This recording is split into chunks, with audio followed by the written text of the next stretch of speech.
En Ticari de Horquetas de Sarapiquí hubo un tiempo en que la gente dormía con las puertas abiertas. Todos se conocían, los vecinos se cuidaban entre sí. Los niños recorrían solos los caminos de tierra para ir y volver de la escuela.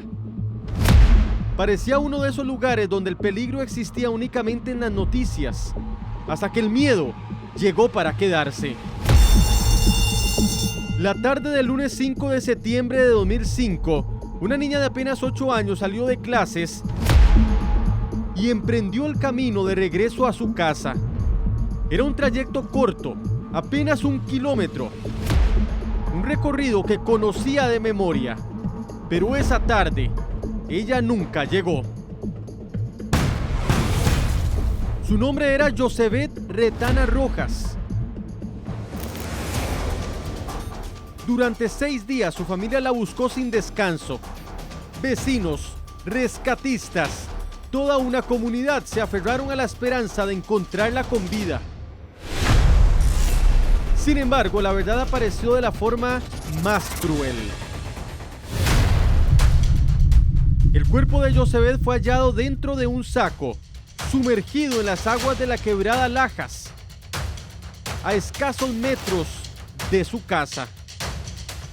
La investigación apuntó hacia un sospechoso, pero nadie pagó por el crimen.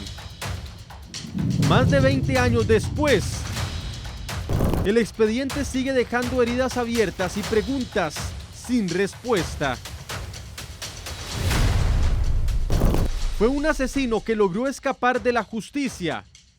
¿O el caso que Costa Rica nunca logró resolver? El camino que nunca terminó. El lunes 5 de septiembre del 2005, Yosebet Retana, una niña de tan solo 8 años, desapareció cuando regresaba de la escuela hacia su casa en Ticari de Horquetas de Sarapiquí. 6 días después, su cuerpo fue encontrado sin vida dentro de un saco en Quebrada Lajas, muy cerca de su casa. 2 décadas después, nadie ha sido condenado por su asesinato. Esta noche le contamos la historia completa de un caso que conmocionó a todo un país. La desaparición, el hallazgo, los errores señalados, pero sobre todo le contamos la lucha de una familia que hoy sigue pidiendo justicia. Esta es la historia de Yosebet Retana.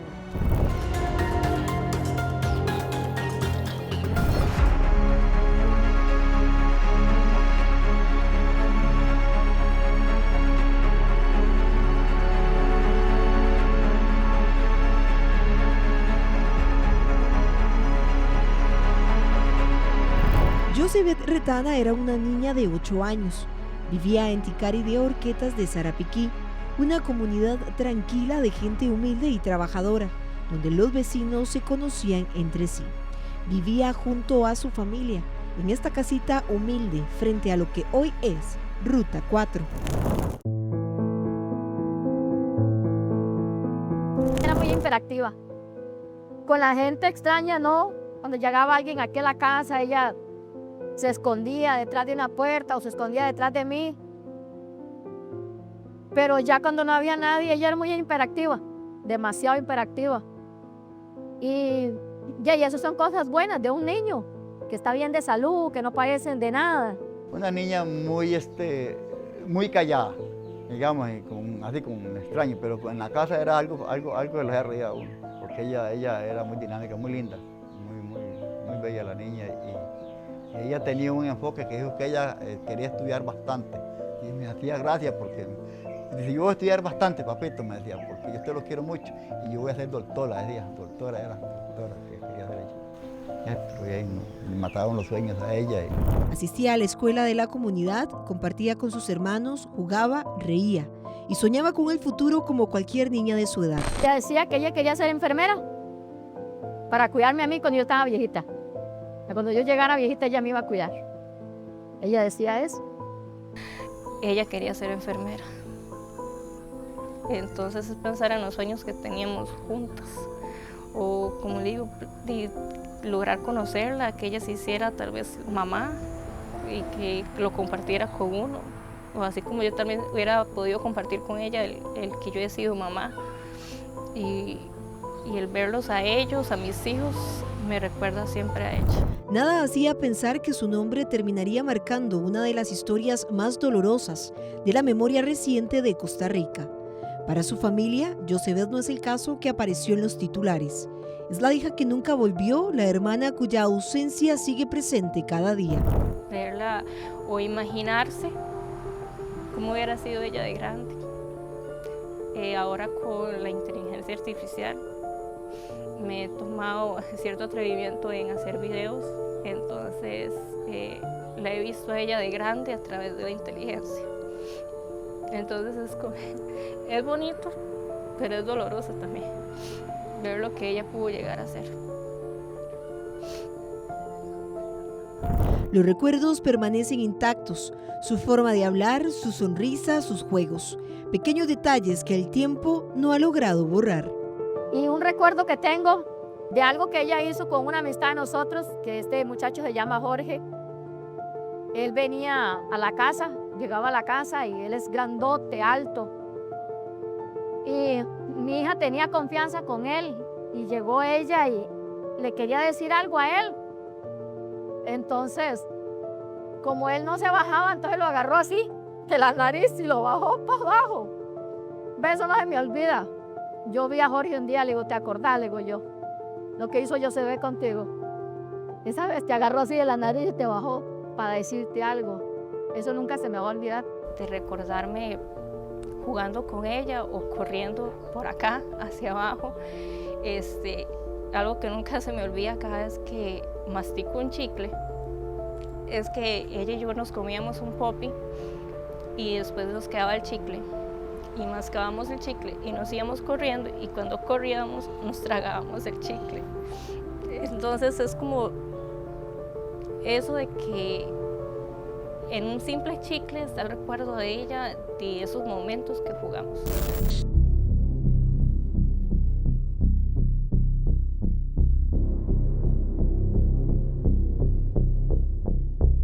Han pasado más de 2 décadas, pero para quienes la conocieron, Yosevet sigue teniendo 8 años. Pero ella era muy hiperactiva y muy inteligente. Ella era muy inteligente en el estudio. Son recuerdos que no se olvidan.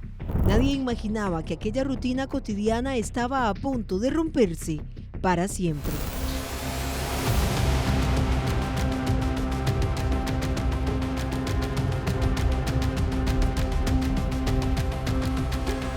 El lunes 5 de septiembre de 2005 comenzó como cualquier otro día.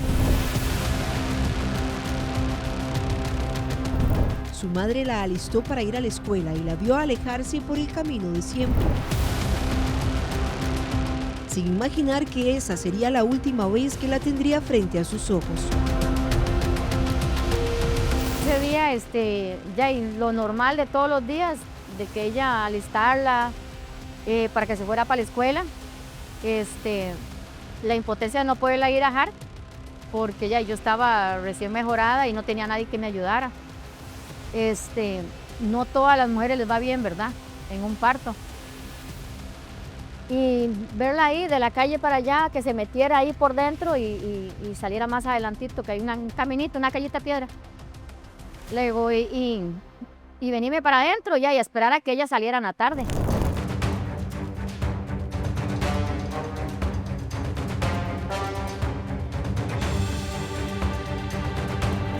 Yosevet asistió a clases con normalidad. Ese día ingresaba al mediodía. Habitualmente hacía el recorrido en bicicleta, pero aquella tarde tuvo que caminar. La bicicleta estaba dañada. Los días que asistía en horario de la tarde salía a las 4:30. Sin embargo, ese lunes las clases terminaron a las 2:45 de la tarde.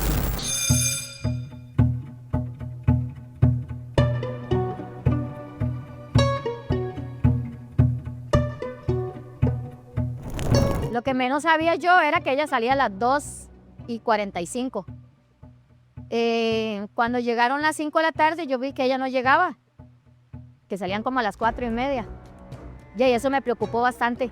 Pasaron las horas y fue cuando mi mamá me dijo, Yosevet no llega, ya es hora para que estuviera en la casa. Y me dijo, vamos a buscarla.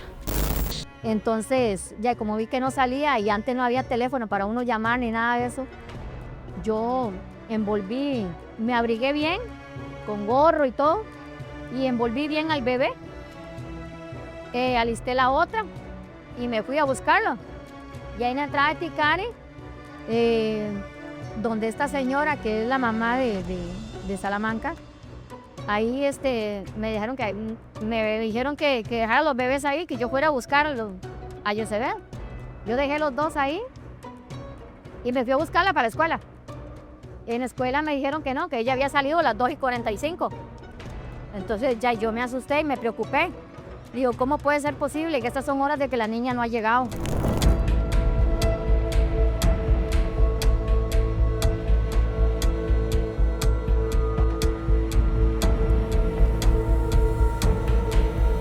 Al concluir la jornada escolar, Josebet emprendió el regreso a casa.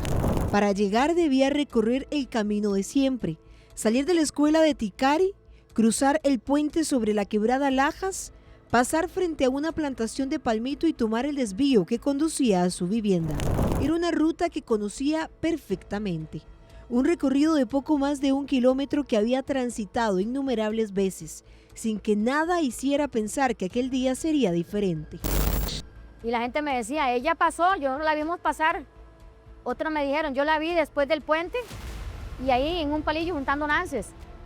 Pero de ahí ya no salió la huila, de ese trayecto. Antes no habían casas como hay ahora, esto era muy solitario. Ya y ahí fue cuando comencé yo a preocuparme. Cuando llegué aquí donde la señora otra vez y pasé donde Ana para que me prestara el teléfono de casa para llamar, me dice, ¿por qué no va y revisa la casa? Tal vez la niña le robó la vuelta y ya esté en la casa. Yo vine y revisé toda la ranchita y no encontré a la niña por ningún lado. Dicen que José no ha llegado a la escuela a la casa. Estamos hablando que iban a ser las 6 de la tarde. No le digo, yo tenía que empezar a trabajar. Estaba empezando a trabajar de nuevo. Yo salía a las 5 y volví otra vez a ingresar. De ahí para adelante, otra vez hasta las 10, 11 de la noche. Estaba en el empaque. Don Wilma, le digo, tengo un problema. Le digo, me dice, ¿qué pasó, don José Daniel? Porque yo con esa persona me entendía demasiado bien, ¿verdad? Y con todo mi personal. Entonces le digo, no es que la niña así, ya le conté, Josebet, le digo, no ha llegado a la casa, es muy chiquita de la escuela. Le digo, yo ya, es preocupante. Me dice, no me diga más nada, lárguese, no trabaje más y vaya. Entonces yo me vine. Pero yo me vine, solo ustedes imaginen cómo ponía yo a venir, ¿verdad? Cuando yo llegué a la escuela de Ticari, al puro centro, veo ese montón de fuerza pública y así la gente. Y ahí, más peor para mí, fue más desesperante. Entonces continué, fui a la casa y ya no había aparecido la chiquita, y no apareció. Y algo de verdad desgarrante, algo para mí, porque yo la amaba sobre todas las cosas, mi chiquita linda. Ya yo me comencé a sentir nerviosa y desesperada, que tanto fue así que a mí se me hizo un nudo en la garganta y yo sentía que me estaba ahogando, que yo no podía ni respirar. Yo sentía aquello aquí y hasta de 4 patas tuve que salir para arriba porque no podía ni respirar, de la desesperación de ver que la niña no la encontré aquí tampoco, que dónde podría estar. Ya yo tenía un mal presentimiento, eso que le da uno a las madres cuando uno siente que algo malo pasó. En ese momento inició uno de los crímenes más atroces de la historia de Costa Rica. Agarró la misma ruta que siempre agarra para la casa, pero una compañerita de ella de escuela le preguntó, Josebet, ¿por qué usted está triste? ¿Por qué está así, un poquillo tristona, agria, huevadilla? Y ella le dijo, es que algo me pasó, dice, pero usted no se lo cuenta a mamá, dice. Y dice la chiquita, no, yo no se lo cuento, le dice. Es que fulano, dice, me tocó aquí abajo, dice. Entonces ya la chiquita, ella la notó así, diferente, por eso le preguntó que qué le pasaba, que la veía muy triste. Esa tarde, compañeros de Josebet observaron algo diferente en ella. Su semblante cambió, su carita estaba triste y no quería volver a casa. Ella estaba triste, se veía así como triste, pero no decía nada. Ella estaba así, toda la clase la pasó triste, así, escribía triste.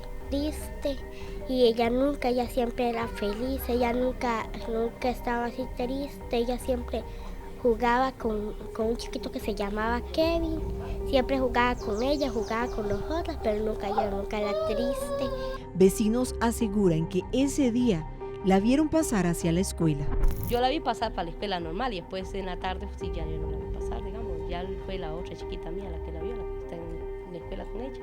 Cuando usted la vio pasar, ¿notó algo extraño en él?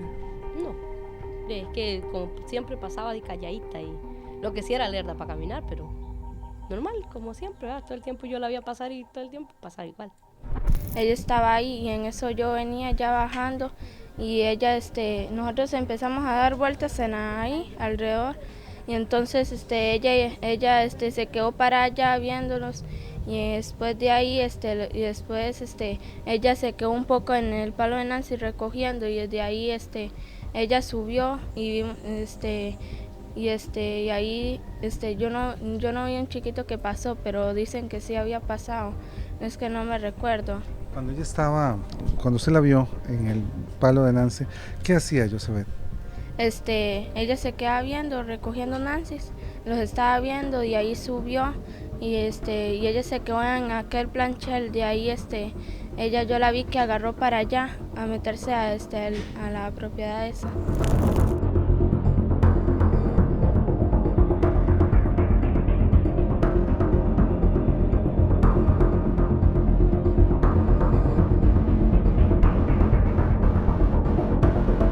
Ese fue uno de los últimos rastros de Josebet. Nosotros, es que como ella pasó sola y ella se metió para allá y después ya ahí yo le conté a mi mamá y mi mamá no me creía y después ya fue que me fueron creyendo. ¿Notó algo usted en Josebet el momento en que la vio? No. ¿La notó extraña, diferente a otros días? No, como siempre ella. ¿Se detenía a menudo ahí? Sí, o en veces en el puente se quedaba allá. La desaparición ocurrió precisamente cuando caminaba frente a la plantación de Palmito. Desde ese punto hasta su casa faltaban apenas unos 500 metros.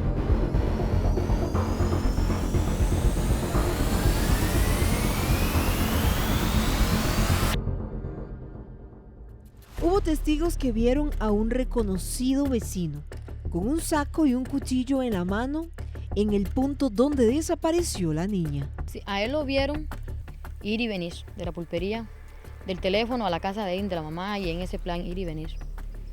Yo estaba en la casa como a las 2 y algo, 1:30, 2.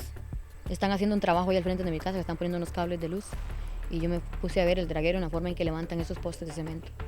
Cuando yo me vine para la casa, Salamanca llegó y me preguntó, me dice, ¿tiene cofal? Le digo, no, es que me duele la nuca y si quieres untarme un poco de cofal en la nuca. Entonces, le digo, no tengo. Le digo, si hubiera tenido, sí, con mucho gusto. Le digo, pero no tengo, lo que tengo es cepol. Me dice, pero no, yo que era cofal. Me dice. Yo lo noté un poquillo extraño, pero ella y yo no, de ahí no le puse más cuidado y después me pidió agua fría y me preguntó por la abuela, por Josebet. Josebet estaba cada vez más cerca de llegar a casa, pero nunca llegó. Alguien se la había llevado.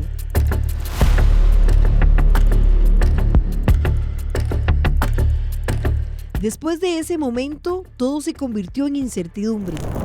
Yo sé que yo me enojé ese día y no me porté adecuadamente, porque la desesperación mía, ya que le preguntan a uno que cómo me llamo yo, que cómo se llama el papá, que el número de cédula, que cómo se llama la niña, que cómo... Le digo, no, yo lo que necesito es que me vengan a ayudar a buscar la niña. Le digo, ¿para qué tanta...? Bueno, le digo yo enojada, que me ayuden a buscarla. Le digo, déjense de tanta preguntadera, yo no le entiendo a qué va eso con tanta, que cómo se llama Julano, Sutano y todo. Le digo, no, yo quiero que me vengan a buscar la abuela ya, le digo, con la desesperación mía. El rastro de la niña desapareció, las horas comenzaron a transcurrir en casa. Su madre esperaba verla aparecer por el camino de siempre, pero Josebet no regresó. Ya la gente del pueblo, que yo les agradezco mucho a ellos, recibí mucha ayuda de parte de ellos, y la policía llegó y comenzaron a buscar y a preguntarle a la gente y a preguntar que donde la habían visto por última vez. Y ya cuando llega ya muy tarde la noche, ya y todo el mundo se va. Ya otro día, buena mañana, no había ni amanecido, todo el mundo andaba ya con botas con cuchillos y de todo, buscando a la niña desde la quebrada para abajo y por todos lados. Ver las patrullas, ver la policía, a veces no entender por qué era que estaban las policías y mi hermano no llegaba, no estaba. De ahí fue cuando comenzaron a llegar más patrullas, la Cruz Roja, ver llegar a mi papá del trabajo y enterarse de la noticia que mi hermana no aparecía. De ahí fue tan duro y difícil porque no entendía muy bien qué estaba sucediendo, pero tampoco nadie me explicaba qué estaba pasando. Y de ahí fueron los días y los días de ver mi casa llena de personas del OIJ, de ver personas, los reporteros, de todos canales haciendo preguntas, ver a los agentes del OIJ revisando armarios, revisando los roperos y viendo a ver qué encontraban. De ahí fue algo muy confuso, todo lo que estaba pasando, porque yo no caía en cuenta de que ella no estaba, yo seguía esperándola.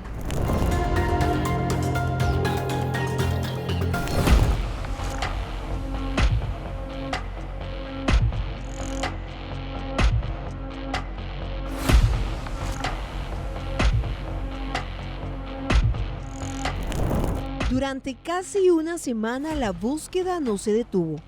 Familiares, vecinos y cuerpos de emergencia recorrieron una y otra vez los lugares donde Josebet había sido vista por última vez. Buscaron cerca de la quebrada Lajas, caminaron entre los pejibayales y siguieron el cauce del río, de extremo a extremo.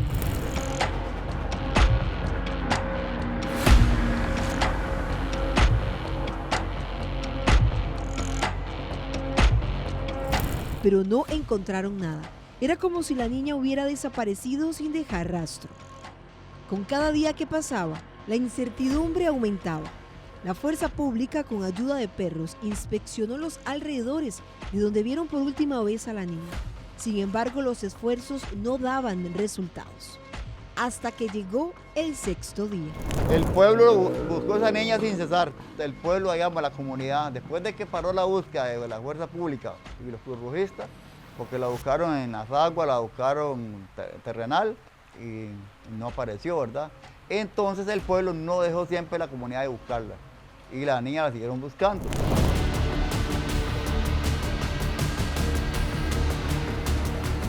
Ese día, dos vecinos que habían salido a pescar a la quebrada Lajas observaron un saco que permanecía sumergido en el agua y amarrado a un tronco. Ese muchachillo iba con otro pescando con unas arbaletillas entre la quebrada, y de una posita que estaba al lado arriba, al lado hay una poza más grande, ahí se les tapió un guapote, se le metió debajo de un reicerillo, una caleta. Entonces el chaval se fue atrás del guapotillo a buscar. Cuando se encontró la sorpresa que había un saco metido ahí, debajo de esa galeta.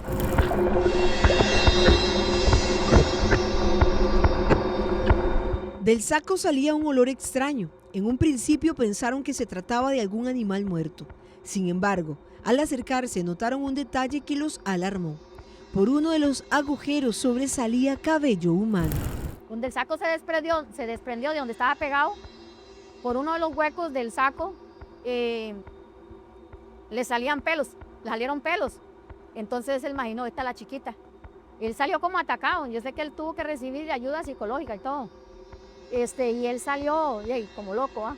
Entonces fue cuando el saco salió a flote y quedó así donde ya no podía correr más el agua. El hallazgo se da del puente sobre Quebrada Lajas, 1 kilómetro abajo, en una poza. De inmediato dieron aviso a las autoridades. Cuando los agentes llegaron al sitio, confirmaron que dentro del saco estaba el cuerpo de Josebet.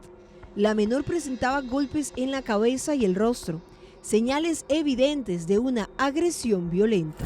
Porque la niña fue golpeada, su carita, la frentecita y atrás un golpe en el cerebrito. Entonces ella estaba, como dicen, con muerte neurológica y la niña la tomaron viva todavía cuando le echaron a la quebrada entre ese saco. Porque tomó agua y arena por pulmones, no lo digo yo, lo dice la autopsia de método forense, ¿va? Y eso me explicaron a mí los de la IJ. Entonces fue algo, como te digo, impactante para uno, algo fatal en realidad, ¿no? no tiene forma cómo describir esto de la crueldad, ¿verdad? Cuando me dijeron, ya la encontraron, ya apareció, yo iba a salir, pero a Texas cuando me agarraron. Los policías no me dejaron ir. A mí me sujetaron, no me dejaron ir. Porque yo iba como loca. Donde estaba, yo no sé por dónde iba a ir a pasar ahí, seguramente hubiera salido como cuando le agarra un tigre a uno, todo rasguñado porque habían espinas y de todo.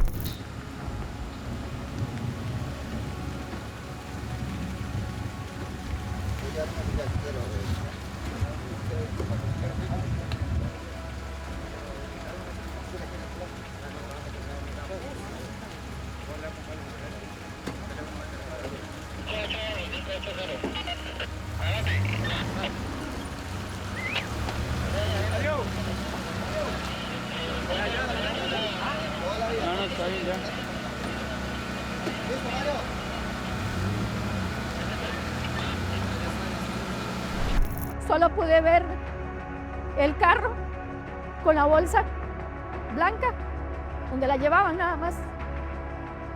A mí no me dejaron llegar hasta allá. Que por un lado no me iba a ser bueno. Y les agradezco a los oficiales. No sé quiénes son porque no traigo a memoria quiénes, pero sí, de que me hayan sujetado y no me dejaran llegar. La noticia golpeó con fuerza a la comunidad de Ticari y conmocionó a todo el país. La búsqueda había terminado, pero comenzaba una nueva etapa.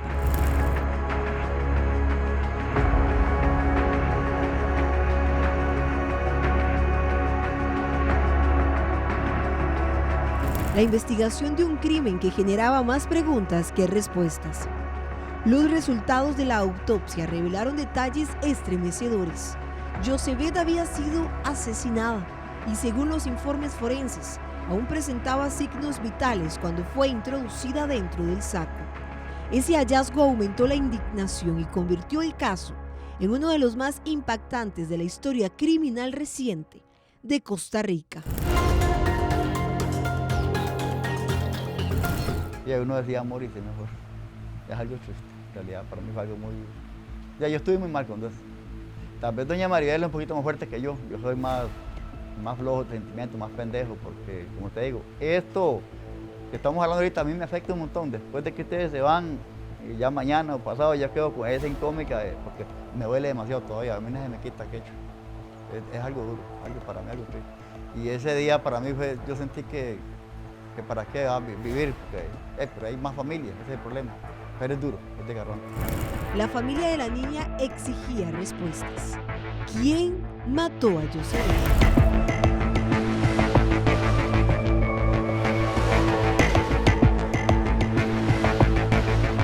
Con el hallazgo del cuerpo comenzó una intensa investigación. Los agentes del organismo de investigación judicial recopilaron testimonios, analizaron indicios, reconstruyeron movimientos y siguieron múltiples pistas.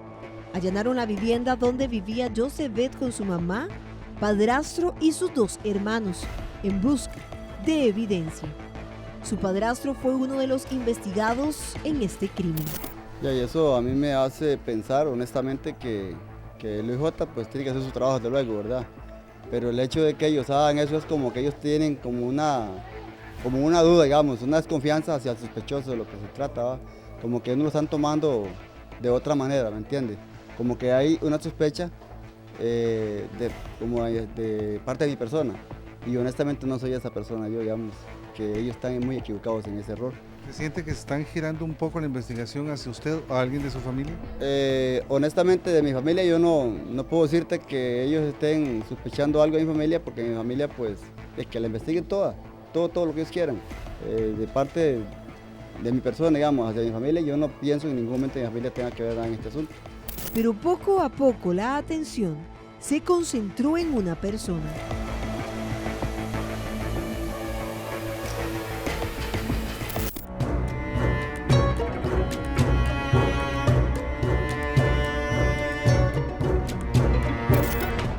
Conforme avanzaba la investigación, agentes del OIJ centraron su atención en un hombre de la comunidad, un vecino que conocía a la perfección a la familia de Yosevet. y a quien vieron ese día merodeando el punto donde desapareció la niña. ¿Qué pasó con este hombre? Lo vemos.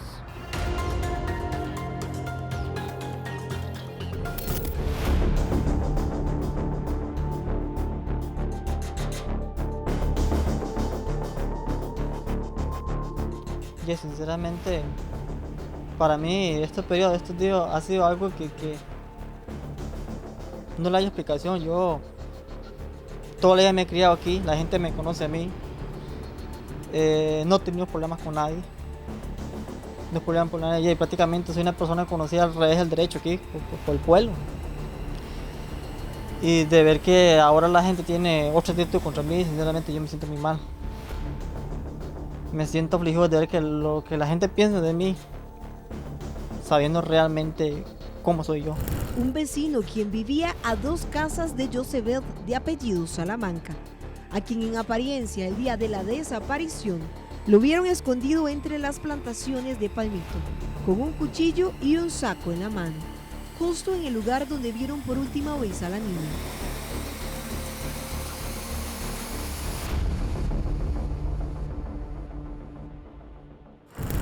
Bueno, ese día yo andaba en Horquetas y me vine como a las 2:45. Únicamente yo venía por ahí y en la bajada, en el portón verde, volví a ver hacia el lado y miré ese sujeto, apellido Salamanca, venía como con un saco, pero vacío y un machete en la mano. ¿Cuál era la actitud de él, según usted? No, ya normalmente yo no vi nada extraño, únicamente que yo seguí. Y en la trepada, cuando yo iba trepando, yo me topo a la bebé que viene bajando donde yo entro a la casa. ¿Qué hora era? Era como 12:50 más o menos. ¿Usted en ese momento no asoció nada? No, en ese momento jamás me iba a imaginar que iba a pasar una cosa tan catastrófica, porque realmente es algo inhumano que uno no puede hacer jamás. Posteriormente se ubicó buenos testigos de referencia. Por ejemplo, un testigo que ve dónde está Salamanca en esa siembra de Pejivalle, donde está con un machete en la mano y con un saco arrollado. Él lo ve y inclusive cuando lo ve y lo reconoce, él se esconde. Así lo dice en la entrevista.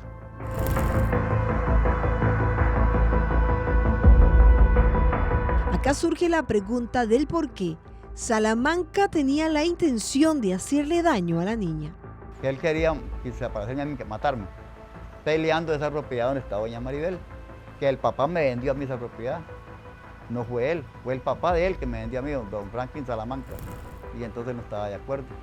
Como yo fui a San José, yo andaba atrás de un documento donde me acreditara a mí a que yo no fuera a ser sido desalojado por haber comprado eso ilegal. Y sí me dieron la potestad, me dieron tres cartas, 3 notas, y me ayudaron. Y él pensó que era que yo andaba tratando de hacerle daño para desalojar. Por eso dijo que él se iba a vengar, pero que iba a pagar, que íbamos a pagar con lo más preciado que nosotros tuviéramos en la vida, que él se iba a vengar. Entonces por eso la gente le achacó de que él había hablado fuego. Y el día de desaparición de la chiquita, por cierto, a él lo vieron ahí cerca de una pulpería, cerca de la escuela. No sé qué vivió ahí.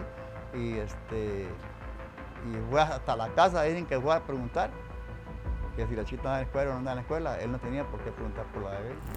No solo las versiones de testigos fueron claves en esta investigación, los análisis forenses fueron importantes.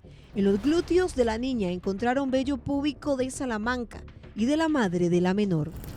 En algún momento se manejó algunas hipótesis en que se involucraba la madre, la cual a estas alturas, y que ese caso hoy después de 20 años lo recuerdo totalmente de mi parte como investigador, con todos los años de experiencia que tengo, puedo decir que la mamá no tuvo absolutamente nada que ver con eso.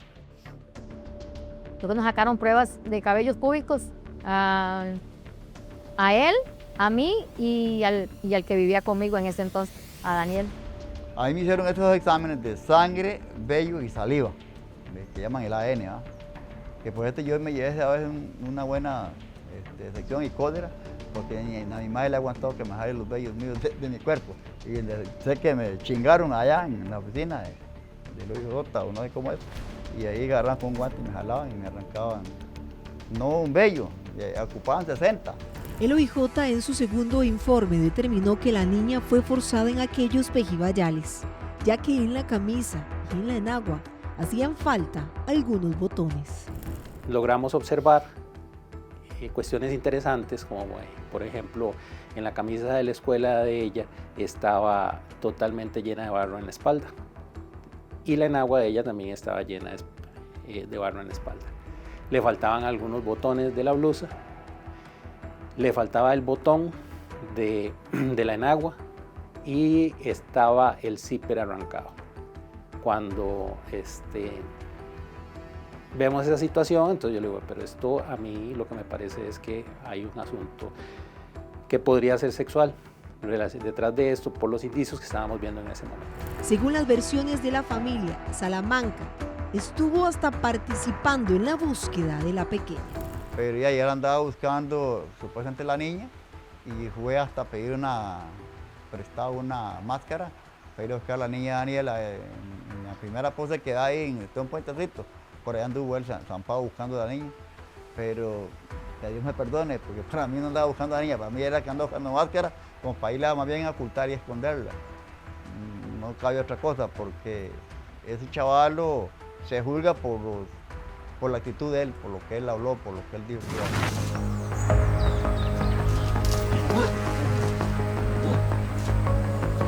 Los investigadores realizaron diligencias.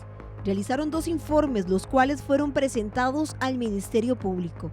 Pero el sospechoso que aparentemente abusó sexualmente y mató a Josebet nunca fue detenido. Y desde el principio tuvieron a una persona de apellido Salamanca como sospechoso. Posteriormente pasa el tiempo, Salamanca no es detenido, el OIJ de Sarapiquí realiza un informe que lo manda al Ministerio Público, donde ya se maneja la posibilidad, o por lo menos como sospechoso, a Salamanca. Permiso.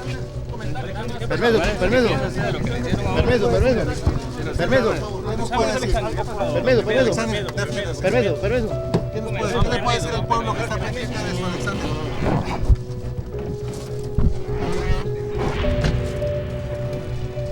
Alexander, ¿qué nos puede decir? Aquí lo estamos escuchando, ¿qué nos puede decir? No puedo aclarar bien ahora. El pueblo necesita oírlo, Alexander. Dígale algo al pueblo, dígale algo a la gente de Ticari. Todo está bien nada más. ¿Todo bien? ¿Qué le hicieron? ¿Qué exámenes? ¿Tranquilo? ¿Siente temor, Alexander, en este momento? ¿Está tranquilo?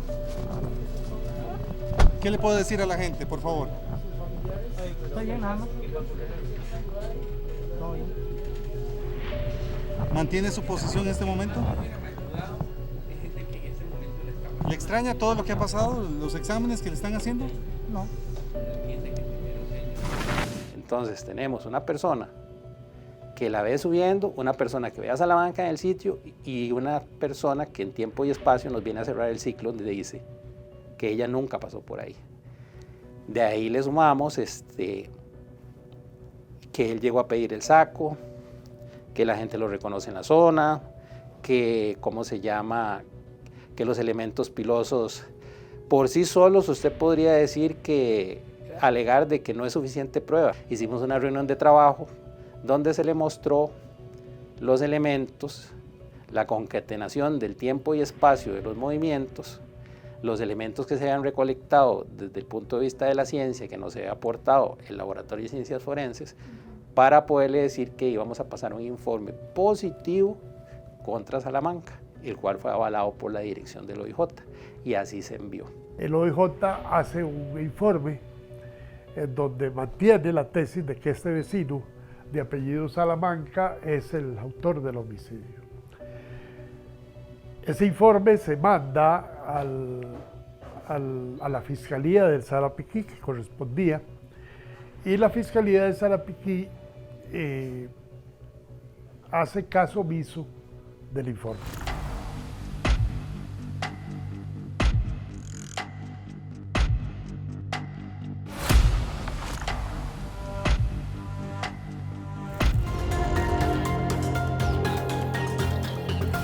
Alex, Porque yo a nadie trataba ¿le mal. sorprendió que lo señalaran a usted?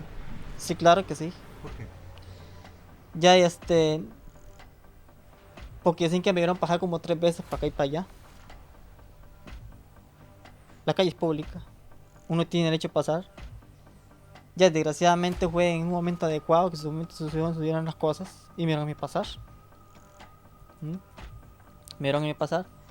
Y el asunto de esto es que ya, yo vine aquí lo más tranquilo y nada, y hasta la noche que me cuenta del asunto, todo. Y las versiones de la gente que uno dice una cosa, otro dice otra. Y ahí ya se vino el caso sobre mí. Ya, y todo el mundo solamente a mí que me señalan. Si yo realmente hubiera cometido lo que dicen la gente, yo estuviera aquí, estuviera escondido, no estuviera cooperando con la ley. Incluso yo cooperé con la búsqueda. En ningún momento he tratado de darme la fuga. Que han habido gente robando que ya me he visto a mí salirme hasta no sé ni a dónde de aquí, que me hizo con un bolso, que yo me escondo, que no sé qué. La ley sabe que yo estoy aquí, ellos han llegado más de una vez aquí y yo con mucho los atiendo. Yo personalmente se lo he hecho a la ley, estoy para servirles, para lo que sea, estoy dispuesto a lo que sea, con tal de que esto se aclare. ¿Qué le dice Alex al pueblo de Ticari? ¿Qué le dice usted a la familia de Yosebet? Ya, yo realmente a mí me duele porque es una niña que yo, mi esposa, ya la conocemos desde hace tiempo y es algo que nos incomoda y la verdad que me siento mal por ese lado y de ver que la gente toma esa actitud sobre mí. Y yo lo único que yo le pido a Dios es que todo se aclare pronto y que sea el que haga justicia. La investigación nunca logró traducirse en un juicio. La acusación formal de la fiscalía nunca llegó, pese a que todas las pruebas apuntaban a un sospechoso. Y con el paso de los años, comenzaron a surgir cuestionamientos sobre lo ocurrido. ¿Cómo fue posible que un caso de semejante impacto terminara sin una resolución judicial? En todo momento estaba seguro. Yo, desde un principio, a la misma organización del IJ, yo le he dicho que ojalá saliera tarde o temprano. O a ustedes mismos, yo se lo he dicho a ustedes. Gracias a Dios, se dio la luz todo. Estaba temprano todo que saliera la luz. Jay, yo lo dije una vez, lo sigo sosteniendo. Soy inocente y pongo la cara en cualquier lado, en cualquier lugar. La misma palabra de Dios dice que nosotros somos luz en las tinieblas. No podemos tener nada. Para la policía judicial, Salamanca debía ser imputado. La fiscalía debía formalizar la acusación en su contra, porque tenían todos los elementos que determinaban que él en apariencia la asesinó. Sin embargo, el fiscal a cargo del caso, Maynor Jiménez, decidió archivarlo, pese a que el segundo informe por parte del OIJ tenía más elementos de peso. Esta línea se manejó con varios fiscales. Todos los fiscales, excepto el de la causa, que no recuerdo cómo se llama, coincidían con nuestra hipótesis y lo que estábamos presentando. Solo él siempre dijo que no. Nunca entendí por qué hasta la fecha. No sé qué fuerzas habían, porque había gente que nos decía, fiscales que nos decían, vamos, yo voy a presentar esto, y un momento a otro se quedaban y no seguíamos adelante con el plan que teníamos. Sin embargo, por parte del OIJ estamos con el sinsabor, ¿verdad?, de que no se hizo más. Las únicas 2 personas ahí que estaban involucrados o más investigados o más culpables son esas 2 evidencias que hay ahí, que es la de Salamanca y la de esa señora. Pero hasta ahí se quedó todo, ¿me entiendes? Y uno, como no es nadie para juzgar a nadie, y ahí hay un señor que se llama Orlando Quiroz, que la firma, dice, no, fue el que la mató, ese más el que la mató por la venganza.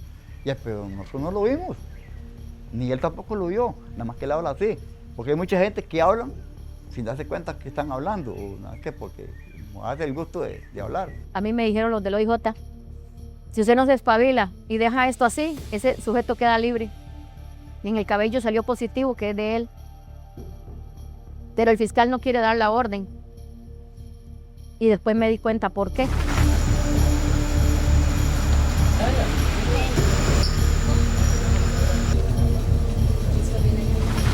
Los años pasaron, el expediente permaneció acumulando polvo y las respuestas para la familia de Josebet nunca llegaron. La posibilidad de llevar el caso a juicio se desvaneció hasta que finalmente la causa prescribió. El fiscal del caso lo que decía es que la prueba estaba muy floja, que no era suficiente, que si no le llevábamos nada nuevo. Aquí, cuando le cuento el segundo informe, ese segundo informe se hace es como que se pulen algunos detalles, se refuerzan algunos detalles y se hace un trabajo ampliado. Pero entonces él nos decía, aquí no hay nada nuevo, ustedes no me están trayendo nada nuevo, entonces no vamos a proceder con este asunto. Al día de hoy, porque he visto montones de casos, con la mitad de lo que se tenía ahí, se ha llevado asuntos a juicio y han condenado. Y lo que hace el fiscal de Sarapiquí, de apellido Jiménez Aljiménez, es ordenar el archivo del caso, diciendo que ese caso no tiene elementos de resolución y que como no hay elementos de resolución, no hay sospechoso y entonces ordena el archivo. Esto lo hace con la complacencia de su jefa inmediata, que en ese momento era la jefa, la fiscal adjunta de Sarapiquí, la fiscal adjunta de Heredia. Recuerden que Sarapiquí por jurisdicción pertenece a Heredia. Y entonces la fiscala respalda esa decisión de archivar el caso.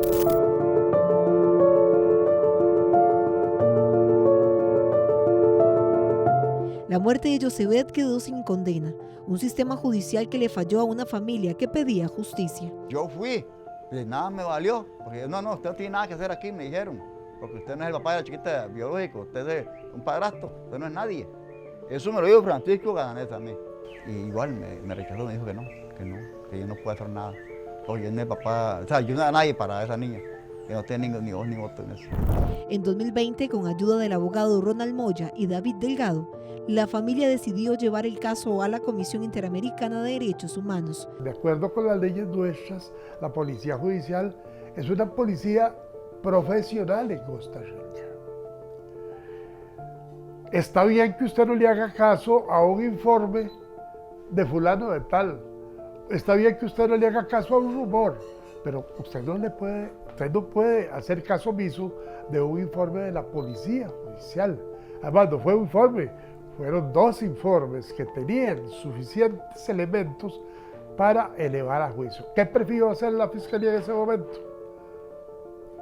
Archivar el caso, enterrarlo y nunca más lo volvió a tocar. Es un sistema que, si por lo menos hubiese existido la oportunidad de que un juez o jueces de tribunal o jueces penales hubieran analizado esto y hubieran dicho, no, eso no es suficiente, todavía se hubiera llegado hasta el siguiente nivel.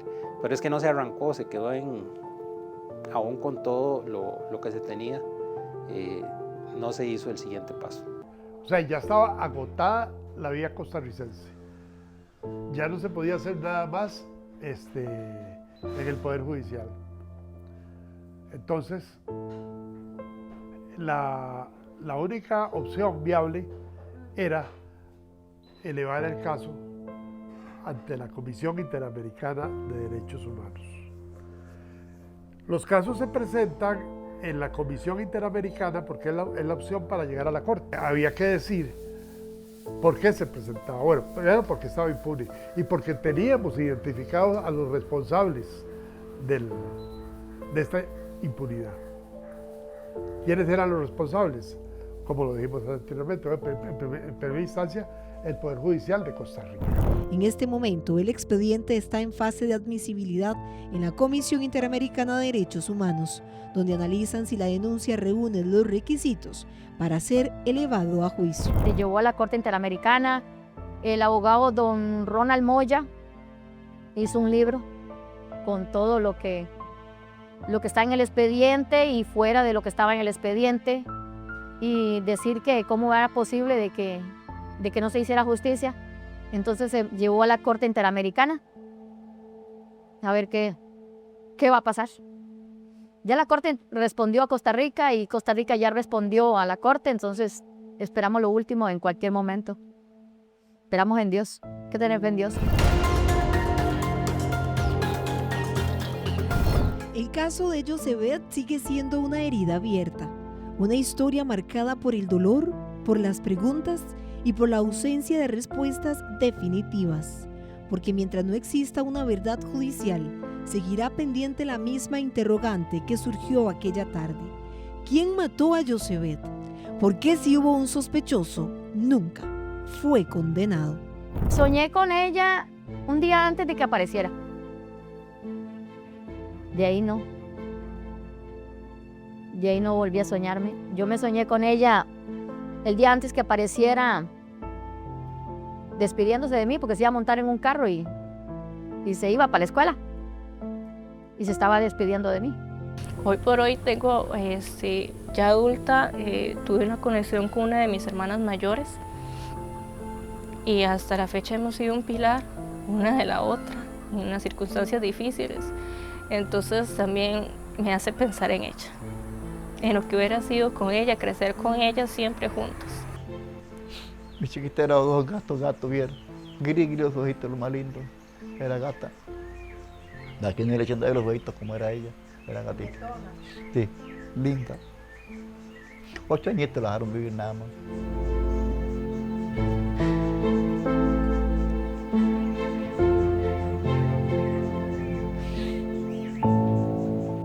A la niña todo el pueblo la quería y así quedó demostrado en su funeral.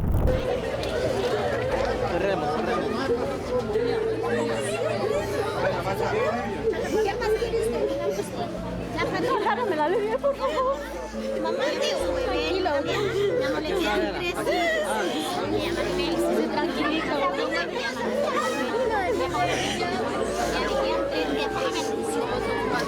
Me quedan 4 hijos.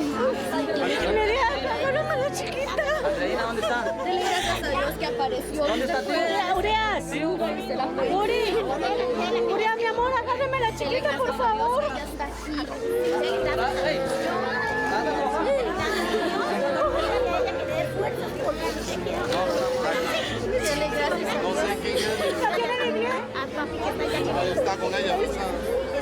Buenas tardes, estimado público de Sarapiquí. Nos reunimos en esta tarde para apoyar a la familia, a su padre Daniel Mejía, a sus tías Marisol, Lisbeth, Asmín y Raidín, a sus a todos sus primos y a sus preciosos hermanos. Porque aunque no esté, uno la sigue queriendo. Si no la quisiera, no saliera esta lágrimas. Y hace falta, mucha falta. La abrazaría fuerte. Muy fuerte.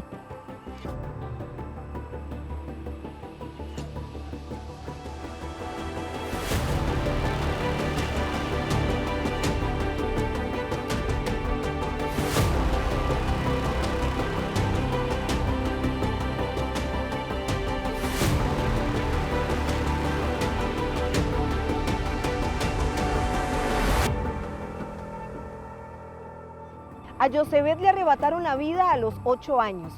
A su familia, la posibilidad de verla crecer. El tiempo pasó, el caso prescribió y el Estado costarricense nunca acusó al principal sospechoso. 21 años después, la impunidad sigue siendo la última página de esta historia. No se pierda el próximo domingo un capítulo más de La Historia Completa.